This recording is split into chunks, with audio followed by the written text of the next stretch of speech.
when health is absent. Wisdom cannot reveal itself. Art cannot manifest. Strength cannot fight.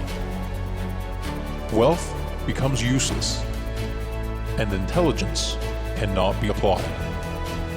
FBSN presents The Health Wave. Maximum information for making wise health and lifestyle decisions.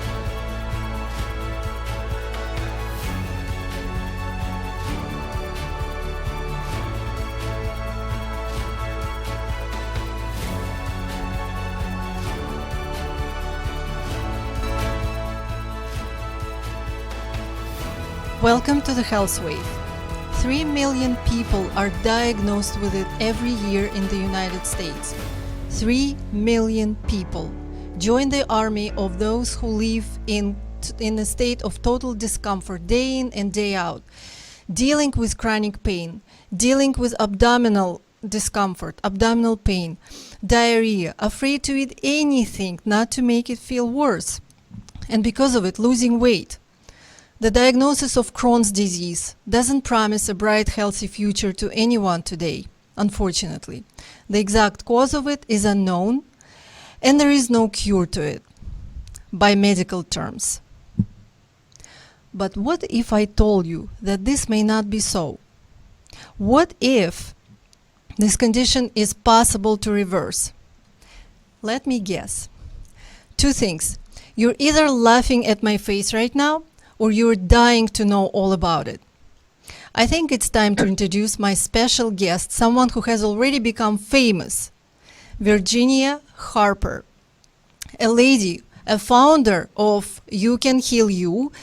She's an internationally recognized health counselor who made a full recovery from advanced Crohn's disease and life-threatening vasculitis through adopting macrobiotic concepts and macrobiotic philosophy. Several decades later, Virginia Harper is still symptom and disease-free. This is someone who did not place a period where God has placed a comma. Hi, Virginia. Hi, Victoria. Thank you so much for joining me in this session and actually accepting my invitation, knowing how busy you are. Well, I appreciate it so much, and I appreciate you bringing light to this very, very complex situation that people deal with. Yes, I get phone calls from people who have Crohn's disease very often today, and it's an important topic to bring up.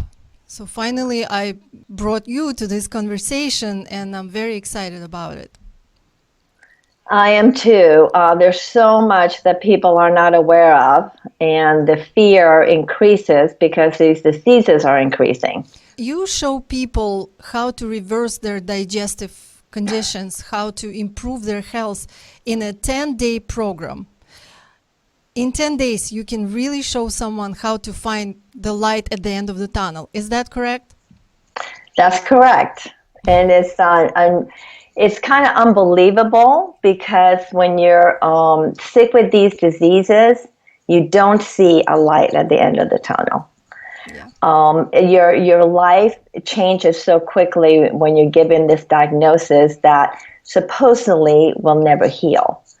And you see what lies ahead of you, and it's very depressing. Mm-hmm. And I know the 10 days because I proved it myself. Not only in 10 days can you see a great difference, but even sooner. And that's what happened in my personal story after being sick for 7 years in and out of hospitals. And the medicines they had weren't working anymore. And I was scheduled for surgery. I wanted to avoid that. And here I'm presented with a chance to turn things around. And within 3 days, I began to see a difference. So we'll talk about it. We'll get there. So my question is more about You know, like you just said, people suffer so much. People have so much fear about this thing, about how to get back to normal, and you know, it seems like it's impossible. But you can truly show how to do that, and you truly believe that it's reversible. Absolutely. Absolutely, because you're dealing with tissue that repairs. And when you think of our body as a filtering machine that repairs itself, at that level, you can begin to have hope that if you do things even halfway correctly, you're giving the ingredients, the raw material for this to be supported and happen on a more effective level. So I guess you answered my second question I had in mind. We know about this miraculous recovery stories, and you went through a great deal of suffering when you were younger, and you were between life and death. So you've seen it all. Do you attribute your recovery to something miraculous, or as an inevitable consequence of what you did, of the efforts that you applied for your recovery? Well, if you think of miracles, what is a miracle? A miracle is a change of where you are to something new. It can happen in a snap of a finger, and we hear those stories too, or it can happen over time. When you're given a diagnosis such as IBS, colitis, Crohn's, that are not reversible, that are not curable, even if it takes 24 hours, 10 days, a year for you to come up with a clean pathology report, it's still a miracle because of that prognosis that was laid out for you. So I think the answer to your questions is yes on both accounts. Great. Virginia Harper is an author of this wonderful book I own, and one day hoping to have it autographed by the author. It's called Controlling Crohn's Disease the Natural Way, which talks about Virginia's story. We would like to encourage people to read this book. In fact, I have to mention that a couple of friends found out that I'm interviewing Virginia Harper, and they were, wow, really? I can't believe that. It's the author of that book I read. The book is very interesting, and I would encourage anyone to read it. But for those people who don't know, the book talks about your story. Yes. Can you tell us maybe briefly? I know we can't repeat the whole book, what it says here right now in 30 minutes, but maybe you can tell us more. What happened to you? Yes. Well, you know, the Crohn's was a byproduct of some other things that were going on in my body at the time. Really, but what brought my attention, my parents' attention to my health was because I was having symptoms of fainting and weakness in the arm, and things progressed until at 19 I had a stroke, and which was a very surprising phenomena because I was in college, I was a gymnast, I was very active, and there was no reason seemingly that I should have a stroke. I was diagnosed with a blood condition called Takaysu arteritis, which means your main carotid arteries get damaged, and it travels, this damage travels, and mine started at the right carotid and was going to move into my aorta. Eventually, you don't live long because you can't live without those main arteries. And at the same time, I was having a lot of digestive issues.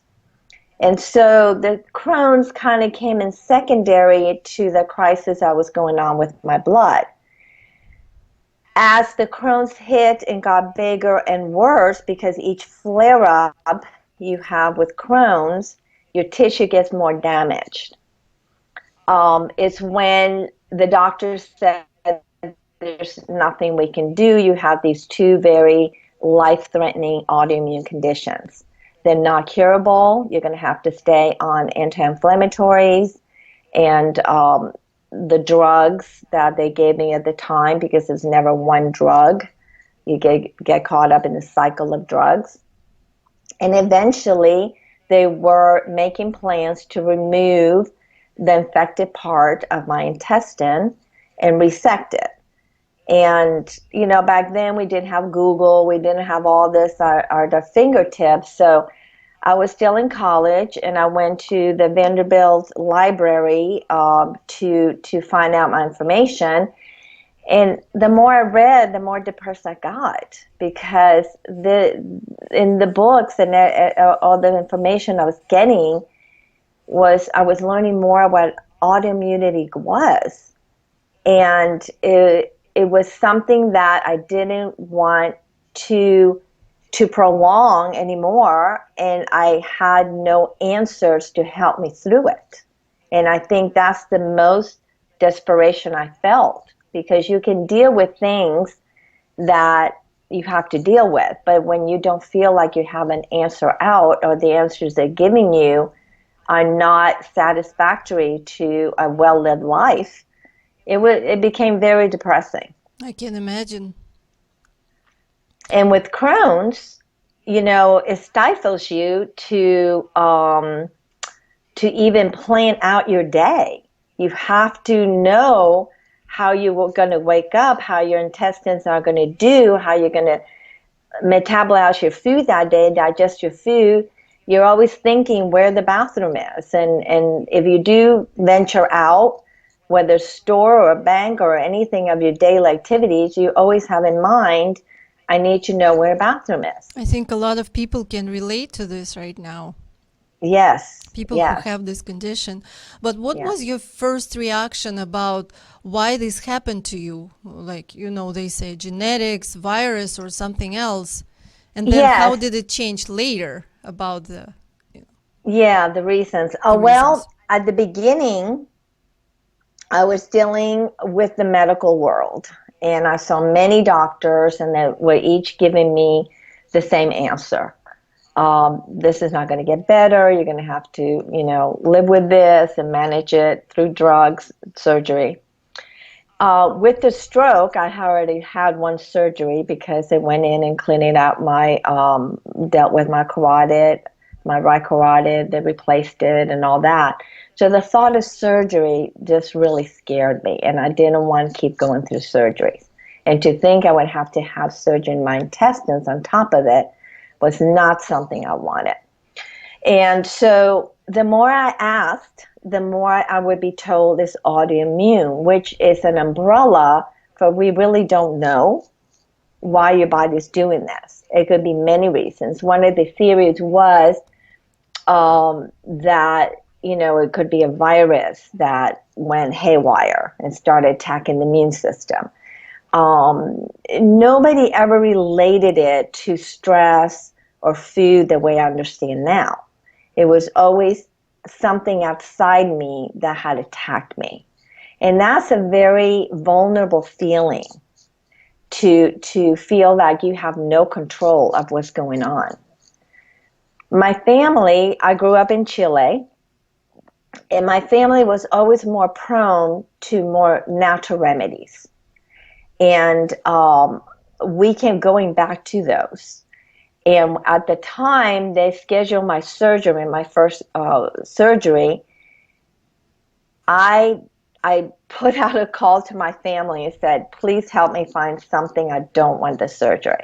So I was trying, back then, this is 40 years ago, I was trying vitamins and herbs and anything that was available at that time.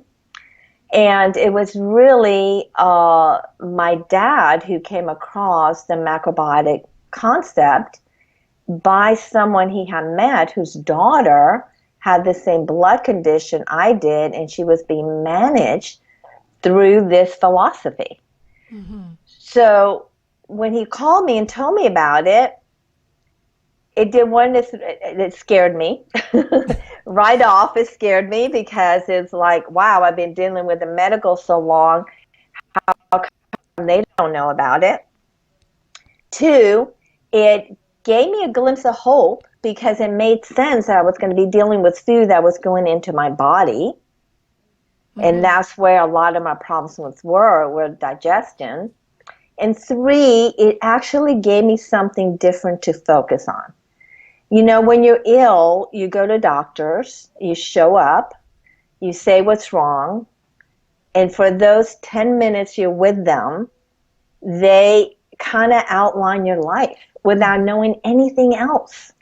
They never ask me about my food. They never ask me about my stress levels. They never ask me anything outside of me telling them I'm double over in pain, I'm filling the toilet up with blood every time I go to the bathroom. You know, nothing else was looked at.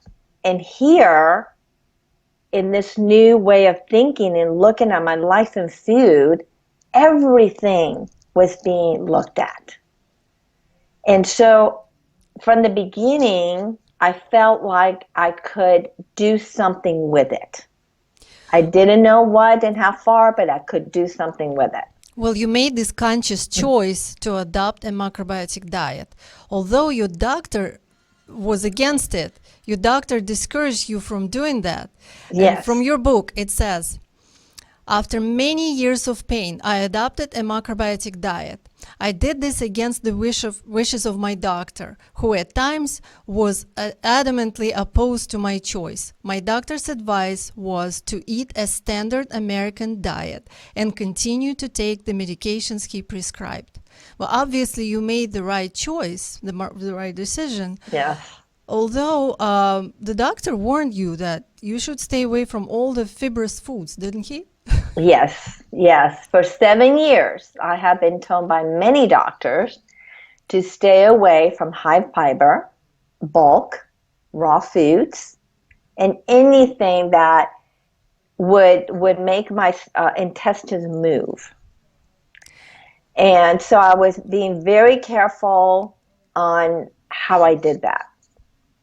Well, I think now we should talk about what is the macrobiotic diet and the macrobiotic principles. I think many people are wondering, what is this miraculous thing that offered Virginia a cure? Well, very simply is a way of looking at your body very holistically. When you think of the word macrobiotic, it means full life, full function. And when we have full function, we have a full life. And in that name, there's many places where people can start. When you're in a crisis situation, like me, you have to micromanage everything you do at the beginning in order to change what's going on. And the first thing that changes are the symptoms. Mm-hmm. And be very persistent with it. Be very persistent. You have to be, there's 2 things that are successful with this type of program is dedication and consistency. And just those 2 things will get you far. And at first I did this very mechanically. Tell me what to do, my do's and don'ts. And I did it. Mainly to try to prove to see if it's going to work. Because you're right, when I went to my doctor, he said, you're going to hurt yourself. This is not scientifically proven. Mm-hmm. And I just sat there and I said, look at me. I can't go on like this anymore. I'm laying on that couch. I was big and puffy because of all the medicines I was on. I was pre-diabetic. I was arthritic, all the side effects of the medicines I was on. And you're telling me not to try something for myself? This is just food. So he went along with it and said, okay, I want to see you more frequently then. And he watched me improve in front of his eyes. And so once I understood what fiber and bulk foods are and what they're supposed to do, which is what keeps our intestines healthy. Our intestines are a muscle that needs to be worked. Correct. And if it's not working, it gets weak like every other muscle in the body. And if you think of the intestine, they're the gateway to the rest of our health. That's where now science is backing us up. We've been teaching this, 40 years, and now everything is about the microbiome and the health of that to keep you healthy overall. So in my own body, I began to prove that. Was this scary? Yes. Was this difficult? Yes. You have to reprogram yourself. You have to really realize what you want. And what I wanted was very different at the beginning as when I got into it. Anything new is difficult and scary. Yes. And habits and patterns, you just have to break through. What does your macrobiotic regimen consist of in terms of a diet? We Yes. understand it's more of a philosophy, it's a whole Yes. lifestyle. But when it Yes. gets to the diet, what did you have to do? Yes. And I made the point early that I did this very mechanically, because sometimes you just have to do that to change the crises going on. But the education behind that is what maintains a vibrant life. Mm-hmm. So there's that part about getting you over the disease or getting you over the symptoms. And then there's the part about maintaining yourself. And so I eat very differently today than I did that first 9 months to a year of changing all my tissue, my intestinal tissue, which, by the way, we know it regenerates every 21 days. So you can imagine 7 years of suffering and somebody sitting in front of me telling me, we're going to do these things and give your intestinal tissue a chance to regenerate, and it will take about 21 days. It was no brainer for me to try it. Of course. I'm actually even surprised that it took you 9 months to a year only, and not more. 9 months to a year for everything to show up clear.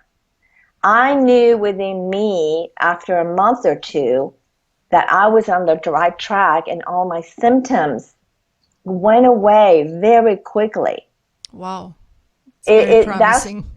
Yeah, and that's what's so surprising, because when you're doubled over in pain, can barely breathe, you're running to the bathroom 20 times a day, and scary to look at what comes out, and you day after day after day, and then you start putting some foods together, some drinks together, and all of a sudden your body's responding to that, and you wake up one day, you only go to the bathroom twice that day. It's kind of, wow, is this really happening? And so the foods that become very specific to the symptoms you're going through. Mm-hmm. Well, you go to the doctor, and when you're diagnosed with Crohn's disease, they will put you on a gluten-free diet. What else? If you're lucky. If you're lucky.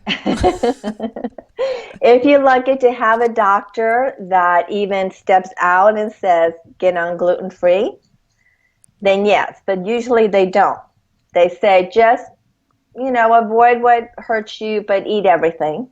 It's kind of like what the doctor told you. We want you to be able to enjoy everything, without restricting yourself. Yeah. And then here's the medicine. And here's medicine. And it's never one medicine. It's a domino effect of medicines, because one causes one side effect, so you take another one for that one and all that.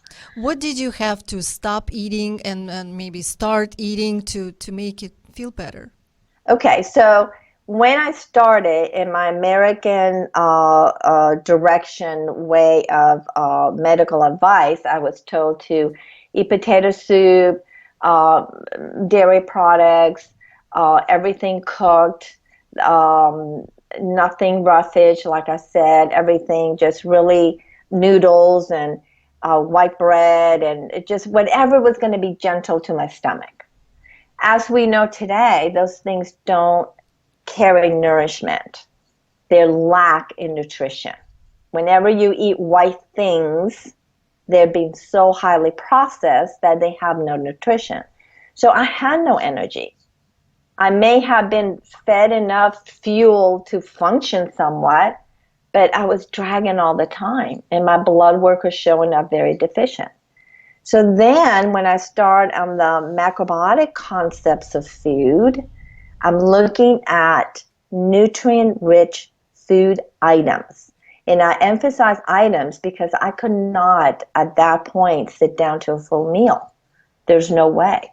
My digestion was not capable. I was eating little bits throughout the day just to get some food in me. And so I was able to take nutrient-rich foods that were high mineral, full of vitamins, full of good fibers and bulk, and I had to make them digestive friendly.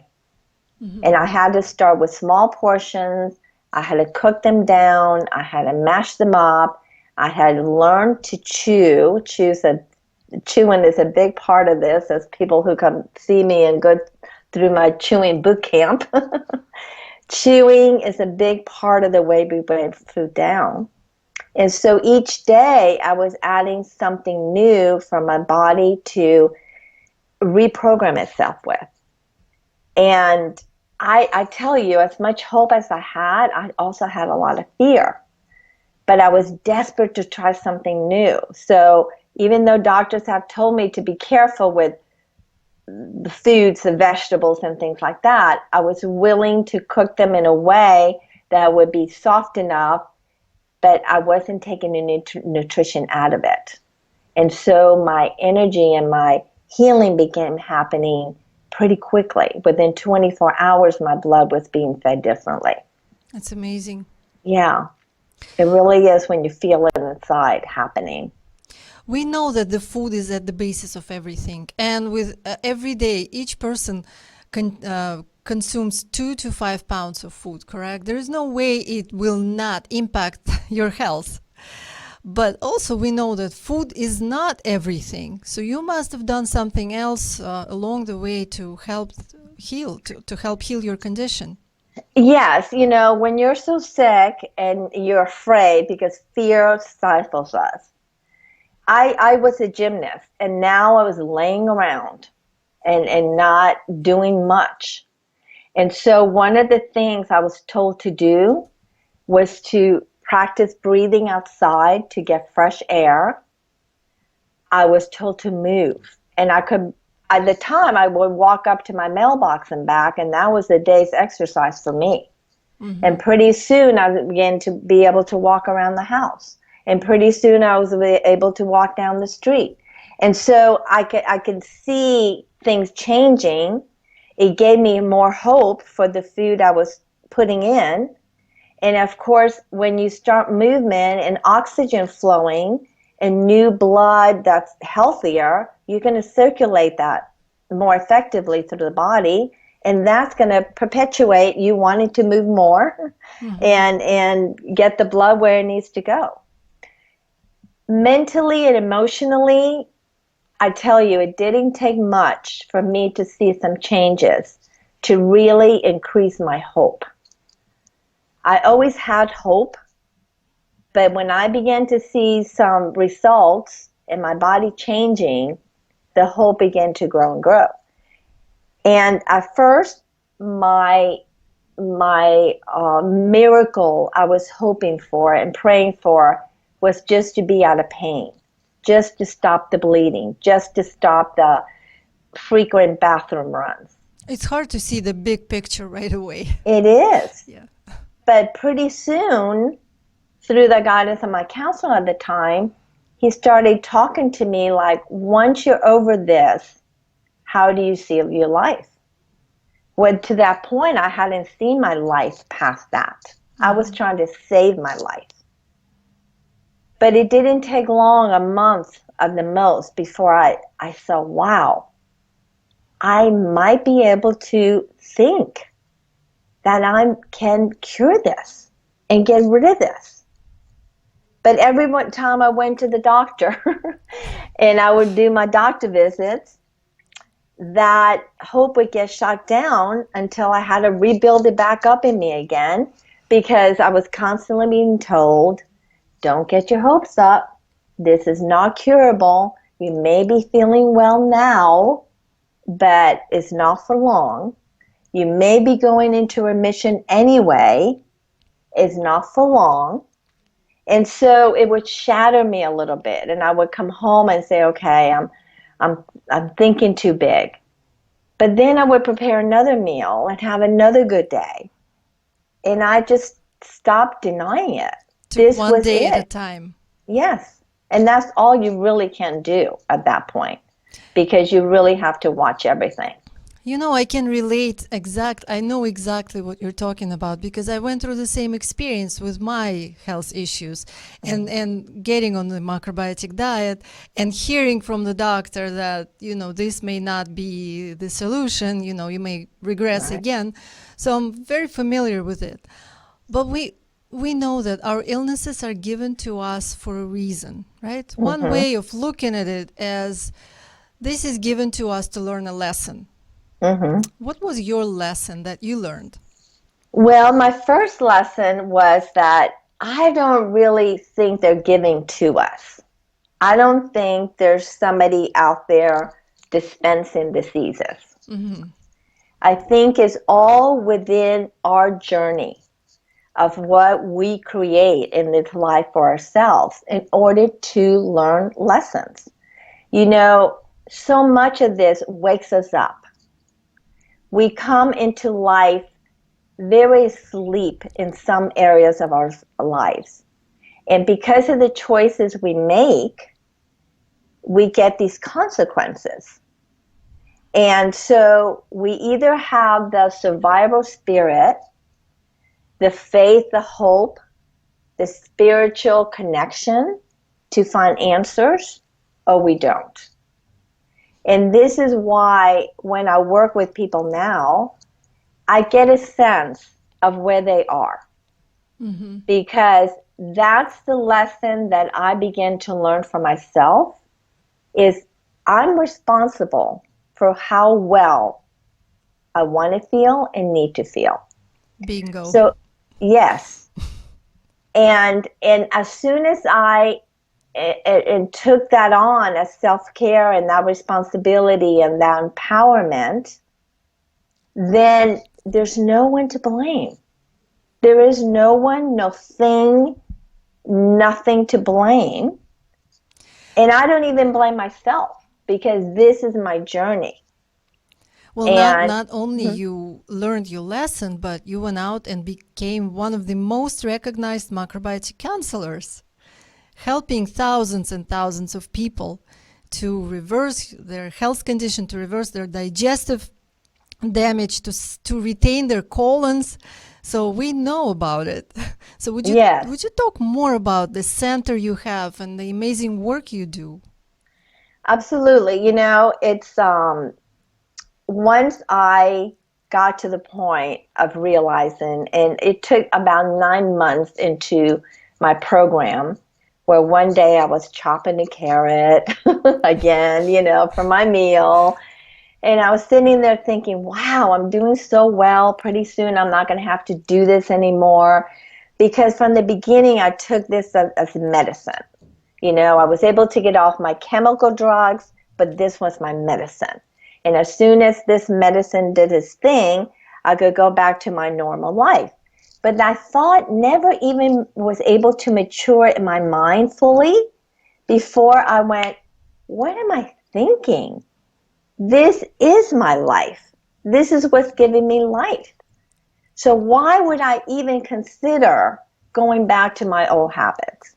And I think that's when it changed from being in a diet to a lifestyle. Mm-hmm. And from then it just became easier in the way I approached everything.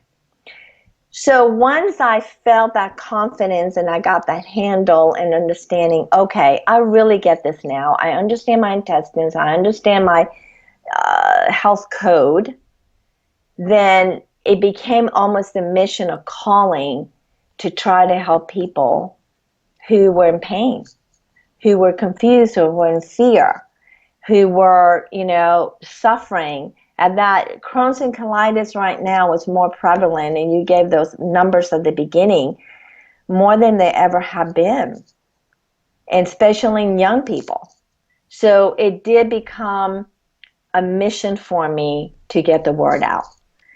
And I put together programs that I would have liked to have had at the beginning. More hand-holding, more focused teaching. When you look at our society nowadays, we have every instruction at our fingertips. Every time you turn on the TV, anything you read is about health and how to improve your health, and here are the steps. Here's how do you do it, which is wonderful. But in people in crisis, it gets confusing because they start trying many things and they may work a little bit. But the beauty of macrobiotics is about balance, and it's about finding your balance in your situation in that moment. It's not a protocol. It is that specific when you're in crisis. After you get over the crises, then you learn to maintain and how to avoid flare-ups. And that's my field of education, is to teach people how to learn to read the bodies in order to avoid flare-ups. Because flare-ups is what weakens the body from one flare-up to the next. You get weaker and more damage and more inflammation inside of you. And this is why the drugs have to be harsher and longer, and people are not getting off medicines, these harsh immunosuppressants. So it is a process, and that became a mission then, but it's almost a bigger mission now with the problems we face with these conditions. This was beautiful. Thank you, Virginia. I think next time, stay tuned with us. Next time we would like to talk more about IBD in details, about how to reverse it and how Virginia Harper does it successfully with her clients. So stay with us and remember that the sun sets to rise again. We'll see you next time. And thank you, Virginia, for being with us and for this beautiful interview. Thank you so much, Victoria. I look forward to coming back.